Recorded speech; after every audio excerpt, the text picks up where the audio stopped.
Mesdames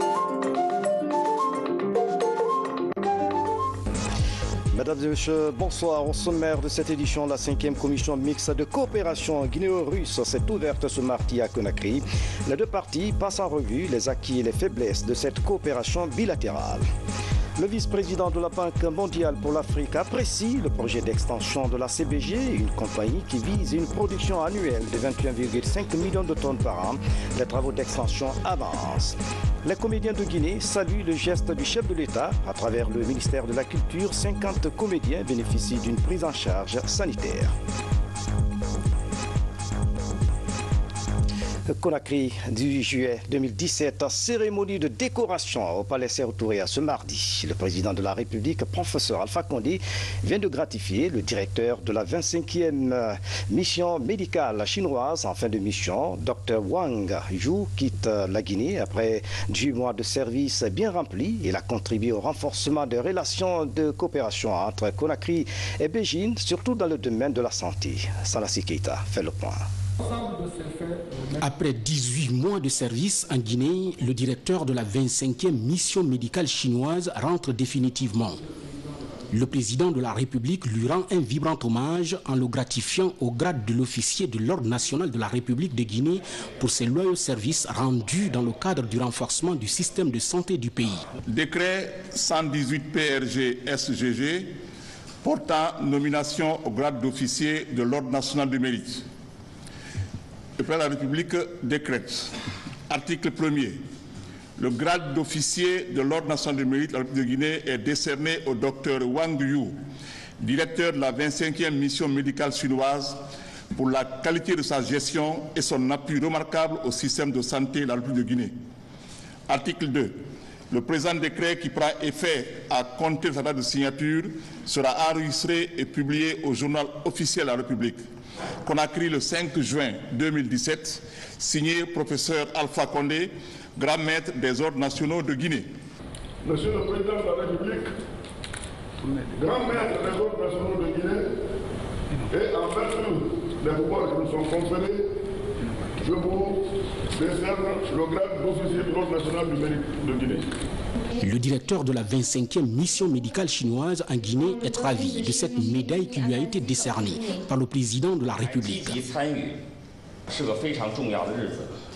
Aujourd'hui, c'est un grand moment pour moi et la 25e mission médicale chinoise. Être décoré par son Excellence, Monsieur le Président, constitue un immense honneur tant pour moi que pour notre mission. C'est une marque d'appréciation du travail de toute la 25e mission médicale chinoise. Pendant notre séjour de 18 mois en Guinée, nous avons reçu beaucoup de soutien de la part du gouvernement guinéen, notamment de son Excellence, Monsieur le Président, ce qui nous a permis de mener un bon travail et une vie heureuse. J'aimerais profiter de cette occasion pour remercier son Excellence Monsieur le Président et tous les cadres et tous les amis du gouvernement guinéen pour vos soutiens à notre mission. Pour les efforts consentis en Guinée dans le domaine médical par cette 25e mission médicale chinoise, le ministre de la Santé souligne. Le chef de la mission médicale a joué un rôle important dans le plaidoyer et la coordination des activités entre Kipé et les structures sanitaires de la Chine. Le personnel médical et paramédical a participé de façon active aux différentes activités de l'hôpital. Des actions de formation ont été organisées à l'attention du personnel dans divers domaines. Des équipements et des consommables ont été offerts en quantité suffisante pour améliorer la qualité des soins. L'ensemble de ces faits nous mène à dire que la 25e mission médicale a pleinement joué le rôle qui lui était dévolu. Pour cette raison, j'adresse mes sincères remerciements à tous ses membres et particulièrement à son chef. L'ambassadeur de la République populaire de Chine en Guinée promet de continuer à renforcer les relations médicales entre Pékin et Conakry. En représentant le gouvernement chinois, je tiens à vous exprimer, Excellence Monsieur le Président, nos sincères remerciements pour votre attention et soutien continu à l'équipe médicale chinoise. Partie importante de la coopération sanitaire sino-guinéenne, l'équipe médicale chinoise est devenue un lien d'amitié entre nos deux peuples. Le gouvernement chinois entend continuer à envoyer des équipes médicales en Guinée pour apporter son soutien à l'amélioration de la capacité médicale et au développement de la santé publique de la Guinée, tout en offrant au peuple guinéen des services médicaux de haute qualité, de sorte à renforcer encore davantage la coopération sanitaire sino-guinéenne pour mieux bénéficier au bien-être de notre peuple. Une coopération stratégique est déjà établie entre les deux gouvernements. Professeur Alpha Condé pense également à un autre partenariat stratégique entre le ministère de la Santé guinéen et celui de l'Empire du Mulier. C'est un plaisir pour moi de présider cette remise de médaille au chef de la 25e mission. C'est que l'hôpital sino-guinéen, notre espoir est que ce soit un hôpital de référence. Déjà, vous avez beaucoup contribué à l'amélioration des soins en Guinée. Notre objectif aujourd'hui, c'est d'arriver à ne plus faire des évacuations au Maroc ou en France qui nous coûtent très cher. Donc, on souhaiterait que progressivement, l'hôpital sino-guinéen puisse avoir tous les équipements qui permettent de soigner les Guinéens ici, notamment la chimiothérapie et autres. Et j'espère que le docteur sera notre ambassadeur et notre avocat, puisqu'il a vécu ici, il voit la situation pour que, dans l'extension de l'hôpital, nous ayons la possibilité d'avoir le maximum de matériel moderne pour pouvoir faire face à la plupart des maladies, pour qu'on limite au maximum les évacuations. Je salue et respecte l'engagement des médecins et de tout le personnel chinois, pas seulement le chef de mission, mais tous les autres, pour le professionnalisme et l'esprit de dévouement dont ils ont fait preuve. Et j'espère qu'à leur retour en Chine, ils feront mieux connaître la Guinée à leurs collègues. Je leur souhaite aussi un bon retour et surtout un bel avenir en Chine. Malheureusement, les missions durent très peu. Je ne suis pas sûr que la 25e mission ait fait 2 ans. Est-ce qu'ils ont fait réellement 2 ans? Hein? À 18 mois, ce n'est pas 2 ans, Excellence. Donc il faut que prochainement, vous respectez. Parce que quand on commence à s'habituer à eux, ils partent. Bon, c'est vrai qu'ils ont leur famille là-bas, tout ça, etc. Mais bon, en tout cas, nous souhaitons continuer à renforcer la coopération. Et comme nous avons une coopération stratégique au niveau des deux gouvernements, nous souhaitons aussi qu'il y ait une coopération stratégique entre le service de la santé de la Chine et le service de la santé de Guinée, c'est-à-dire entre le ministère de la Santé en Chine et le ministère de la Santé en Guinée. Il y a une coopération à long terme. Vous savez qu'en Guinée, on a beaucoup de problèmes. On a beaucoup de diabète, beaucoup d'AVC, sans compter les anciennes maladies comme le paludisme, etc. Et aussi, nous avons donc beaucoup d'efforts à faire, non seulement pour les soins, mais aussi pour améliorer les conditions de nourriture des Guinéens, parce qu'on ne mange pas bien, on mange trop de viande, on ne mange pas assez de poisson, on ne mange pas assez de légumes. Donc, je pense que c'est une bataille sur laquelle nous comptons sur nos amis chinois pour nous accompagner.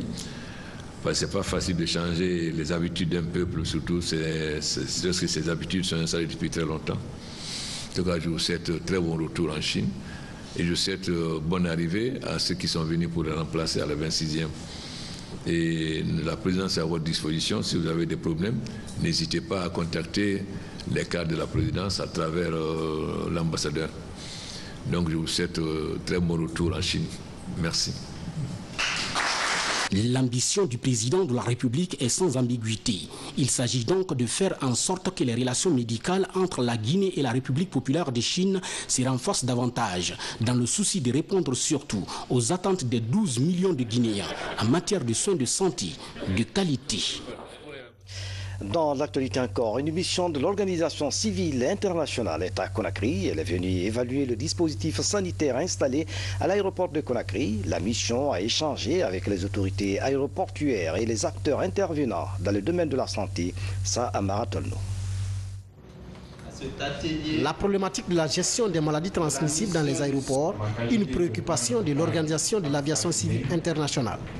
À Conakry, des experts de cette institution échangent avec les autorités aéroportuaires sur le maintien du dispositif de prévention sanitaire à l'aéroport international Conakry-Bessia. L'OACI vient toujours évaluer encore, pour interroger tout le système et tous les intervenants, que ce soit au niveau de la police, de la gendarmerie, des agents d'enregistrement, de la douane, tous ceux qui interviennent dans le système de traitement des passagers, ils viennent pour voir si toujours les dispositions que l'Organisation mondiale de la santé demande à mettre en œuvre au niveau des aéroports, si ce système est bien huilé au niveau du gouvernement de la République de Guinée.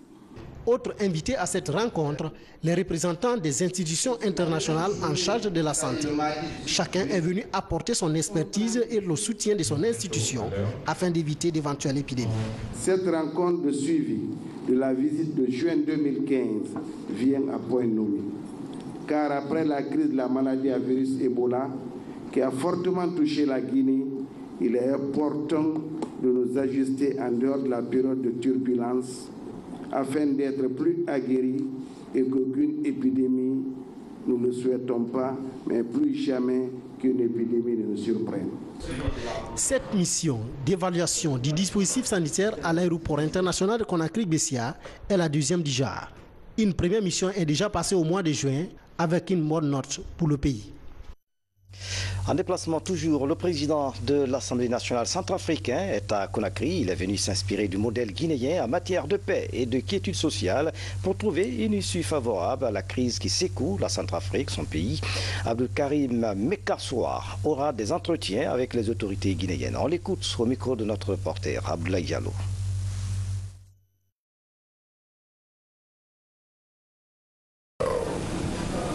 Cette visite-là est une visite de courtoisie, une visite de travail. Vous savez que la Guinée est en charge, à travers le président Alpha Condé,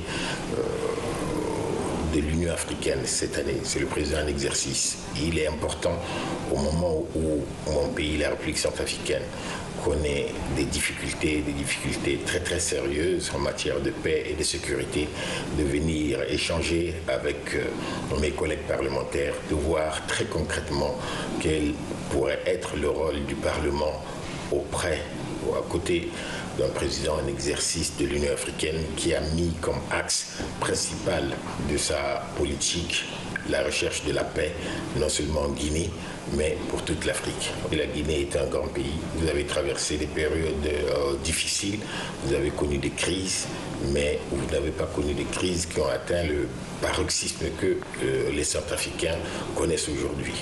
Et vous êtes en train d'essayer d'anticiper. Vous avez contribué, j'en suis vraiment heureux, à la régularisation de la situation en Gambie, et ce n'est pas rien.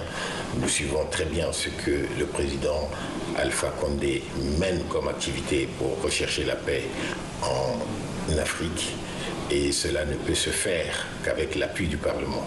Donc pour moi, c'est auprès de mon collègue que je viens rechercher les conseils pour que la paix revienne et s'installe durablement en République centrafricaine.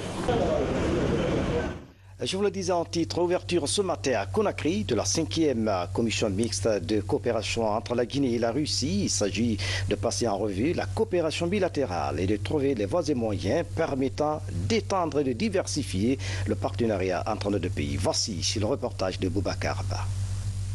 L'axe Conakry-Moscou est au beau fixe.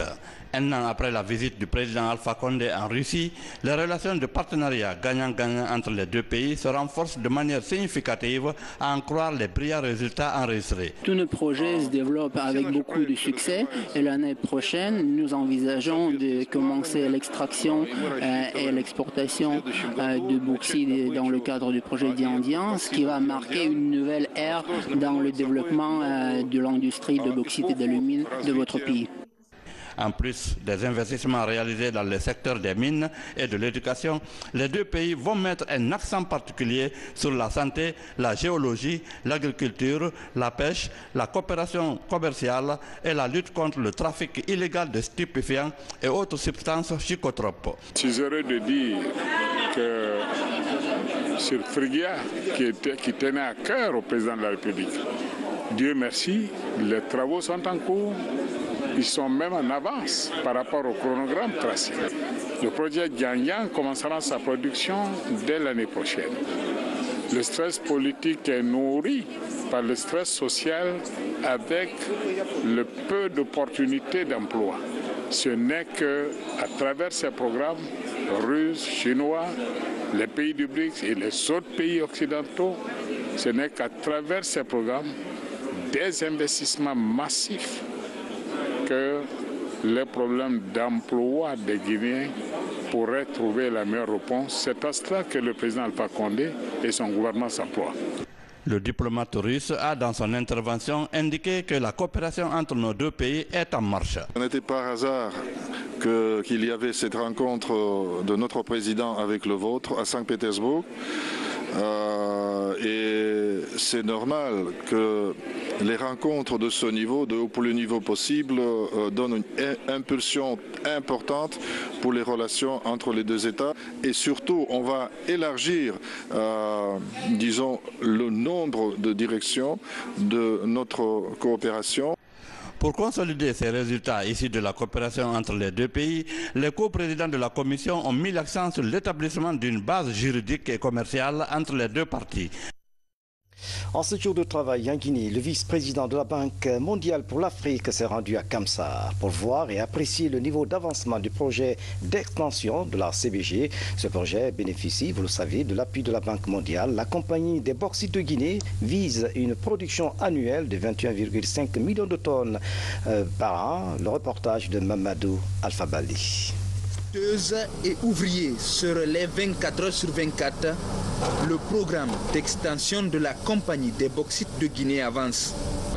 À l'horizon 2020, le géant de la bauxite en Guinée compte atteindre une production annuelle de 21,5 millions de tonnes. Aujourd'hui, le projet est à 50%. Et là, sur ce site particulier, on est sur le site de l'emplacement de la nouvelle usine de broyage et de concassage. Ce qu'on vient de visiter là, c'est le pit dans lequel les installations de réception, de broyage et de concassage et de sortie des produits concassés vont être installés. L'avantage de ce type de concassage, c'est déjà le mécanisme par lequel on le fait. Vous verrez tout de suite quand on va faire un tour de l'usine.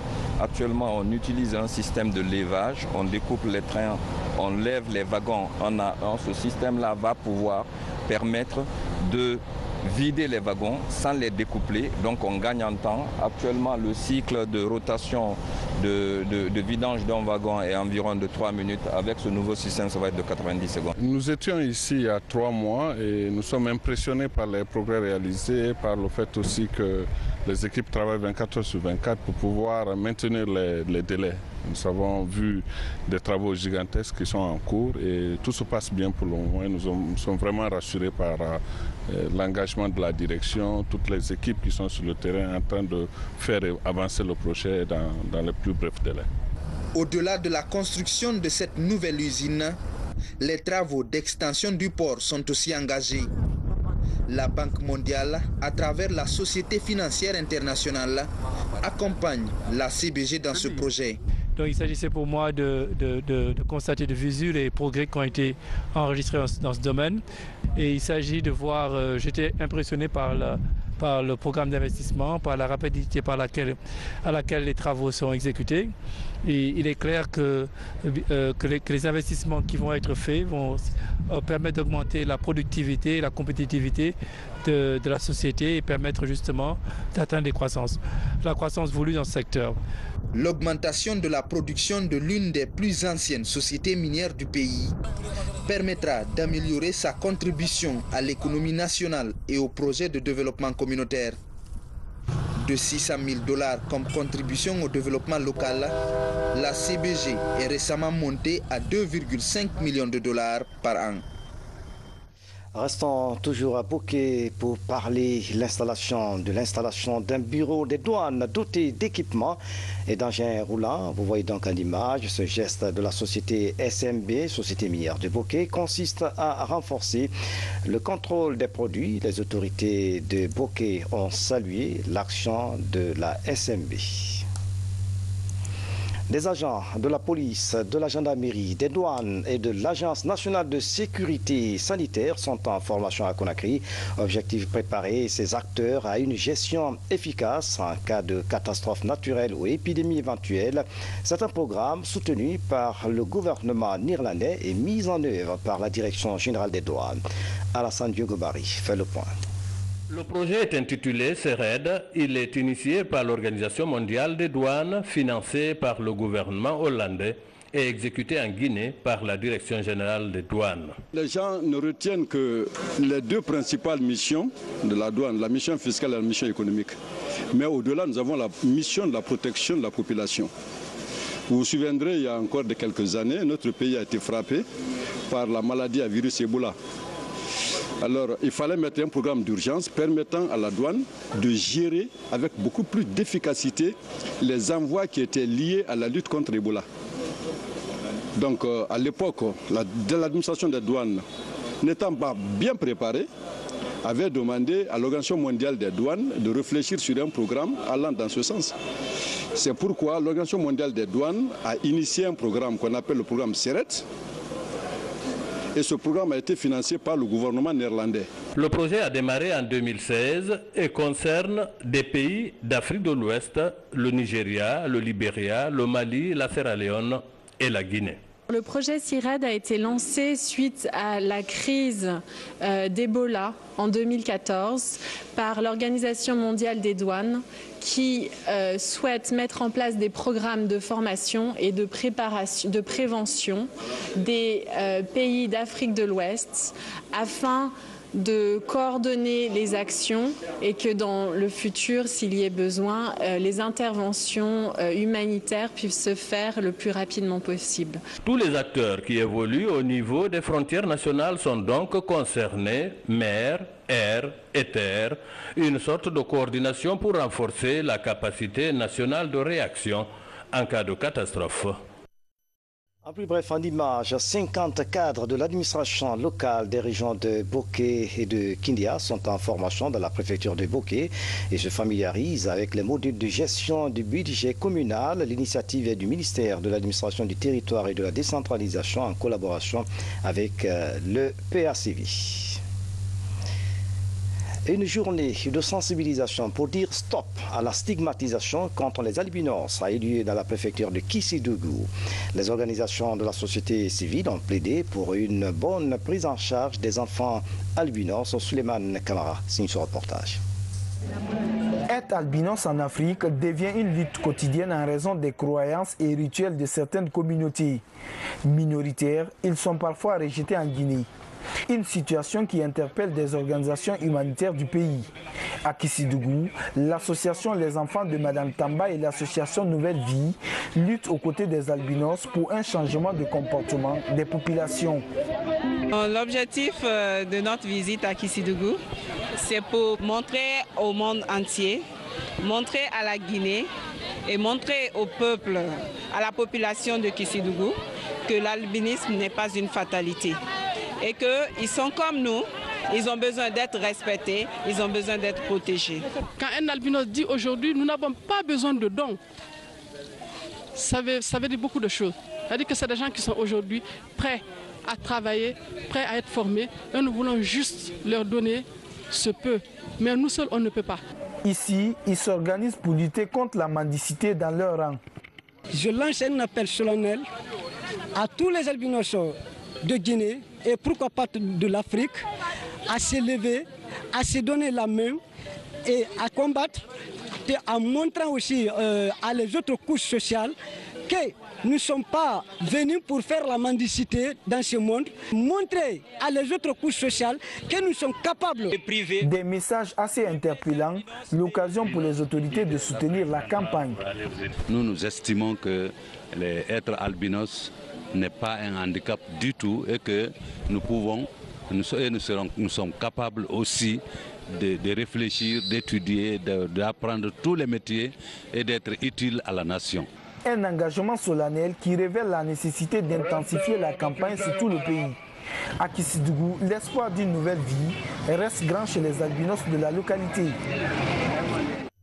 Ces cours d'urgence en faveur des jeunes albinos. L'autre temps fort de cette édition, le président de la République, attentif aux préoccupations des artistes, vient de faire bénéficier 50 comédiens d'une prise en charge sanitaire par le biais du ministère de la Culture. Le président Alpha Condé encourage les hommes de culture. L'action est hautement saluée et magnifiée par la structure FENACOGI, Confédération nationale des comédiens de Guinée. Marie-Angélique Bangoura signe ce reportage. À travers le Bureau guinéen des droits d'auteur, BGDA, et une société d'assurance de la place, les artistes comédiens peuvent désormais se frotter les mains. Dans ce lot de la Fédération nationale des comédiens de Guinée, FENACOGI, 50 comédiens sont assurés. Ça dépend de nous, parce qu'on a accepté. On remercie au bon Dieu. Je remercie Monsieur le Président, professeur Alpha Condé. Maintenant, aujourd'hui, je suis fier d'être artiste comédien en Guinée. Ouais. L'initiative est du ministère en charge de la culture. Elle s'inscrit dans le but de soutenir ces acteurs comédiens en Guinée. Le projet est appuyé par le président de la République pour booster les talents du 7e art. Tous les créateurs ont la possibilité d'être assurés sanitairement et c'est une couverture qui protège les artistes d'1 an à 60 ans. Et le capital de couverture équivaut à 50 millions de francs guinéens. Je crois que cela est une opportunité qu'il faut saluer. Nous avons voulu profiter de cette journée du 17 juillet pour que, n'est-ce pas, la famille culturelle vienne remercier le chef de l'État, remercier le professeur Alpha Condé et tout son gouvernement pour le soutien indescriptible fait, n'est-ce pas, au monde de la culture. Beaucoup d'entre eux ne nous ont pas assez compris. Comme le disait tout de suite le sketch, beaucoup attendent qu'ils tombent malades, qu'ils soient impotents. Beaucoup attendent qu'ils soient invalides pour se mettre sur les réseaux sociaux en train d'insulter l'État, là où l'État pourtant a fait des efforts. Vous n'avez pas été dans cette démarche. Vous avez compris l'effort de l'État. Vous avez compris que lorsque nous vous lavons le dos, que vous devez vous laver le ventre. Donc vous êtes en train de montrer le bel exemple au reste du secteur. Ces comédiens se disent désormais déterminés à valoriser la culture et les mœurs de la Guinée à travers leur métier. Plus que présents dans les scènes de films, ils caressent le rêve d'être plus appréciés sur le plan national et international. Au Centre culturel franco-guinéen, la journée internationale de Nelson Mandela a été immortalisée autour du thème « Agir » pour inspirer le changement. Vous voyez donc en image une idée du projet Conakry, capitale mondiale du livre, en vue de promouvoir la lecture et l'écriture. Nelson Mandela, vous le savez, a été l'un des dirigeants historiques de la lutte contre le système politique et institutionnel de ségrégation raciale apartheid, avant de devenir président de la nation arc-en-ciel de 1994 à 1999. C'est une nouvelle rapportée par notre reporter Moussa Mikini. 18 juillet, une date donc qui rappelle la naissance de Nelson Mandela. Depuis 2009, les Nations Unies célèbrent cette journée internationale. Cette année, le thème porte sur la lutte contre la pauvreté. À Conakry, les boursiers du programme GELI rendent hommage à ce grand homme qui a consacré toute sa vie à défendre la cause des Noirs. Mama Aïssata Kamara. 4 ans après sa disparition, la mémoire de Nelson Mandela continue à être honorée dans le monde. Cette année, la journée internationale dédiée à cette figure majeure de notre temps est célébrée à Conakry autour de sa stèle.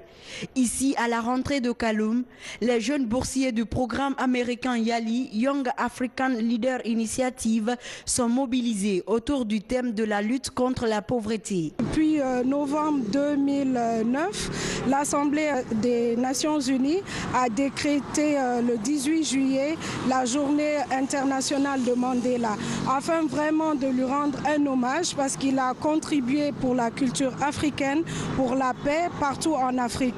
Et nous, en tant que boursiers du Mandela Washington Fellowship. Nous nous sommes dit qu'on ne pouvait pas laisser cette journée sans pour autant faire passer un message aux autres, sans pour autant aider les autres, sans pour autant poser vraiment une action à ce jour. Nelson Mandela reste une référence dans la lutte des faibles et opprimés à travers le monde. Son combat inspire aujourd'hui tous ceux qui se battent contre la pauvreté en Afrique. Vous n'êtes pas sans savoir qu'il a été emprisonné pendant 27 ans et après sa libération, il a prôné la paix, la tolérance et cette année, le thème de la célébration du Mandela Day est porté sur la lutte contre la pauvreté. Donc on demande à tout un chacun d'aider les plus pauvres autour d'eux pour lutter contre la pauvreté. À l'occasion de cette journée internationale dénommée Mandela Day, d'autres activités sont prévues. Il s'agit par exemple de l'assainissement de certains lieux publics de la capitale.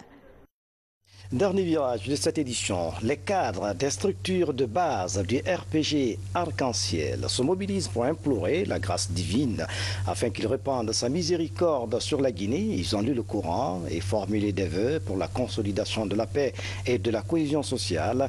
La directrice générale du port autonome de Conakry a promis d'accompagner les initiatives de cette structure du parti au pouvoir.